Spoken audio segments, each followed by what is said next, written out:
হে রব্বুল আলামিন, হে একমাত্র মালিক, হে একমাত্র পরওয়ারদিগার, হে একমাত্র রহমত দানকারী, হে একমাত্র সাহায্যকারী। আজ আপনি যদি আমাদেরকে রহমত দেন, তাহলে আমরা এই দেশের মানুষ কঠোর পরিশ্রম করার মাধ্যমে আমাদের প্রত্যাশিত বাংলাদেশকে গড়ে তুলতে পারবো। আজ যদি আল্লাহর রহমত এই দেশ এবং এই দেশের মানুষের পক্ষে থাকে, আল্লাহর সাহায্য, আল্লাহর দয়া এই দেশের মানুষের উপরে, এই দেশের উপরে থাকে, ইনশাআল্লাহ আমরা আমাদের প্রত্যাশিত বাংলাদেশ গড়ে তুলতে সক্ষম হব।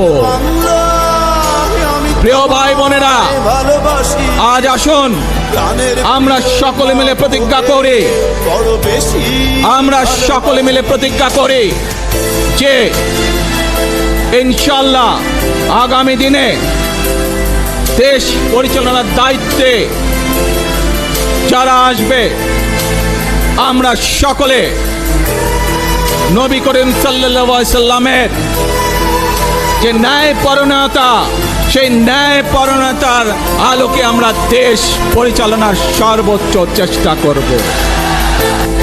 প্রিয় ভাই বোনেরা, আজ আপনারা জানেন এখান থেকে আমি আমার মা দেশনেত্রী খালেদা জিয়ার কাছে যাব। এই একটি মানুষ, যে মানুষটি এই দেশের মাটি, এই দেশের মানুষকে নিজের জীবনের থেকেও বেশি ভালোবেসেছেন। তার সাথে কি হয়েছে আপনারা প্রত্যেকটি মানুষ সে সম্পর্কে অবগত আছেন। সন্তান হিসাবে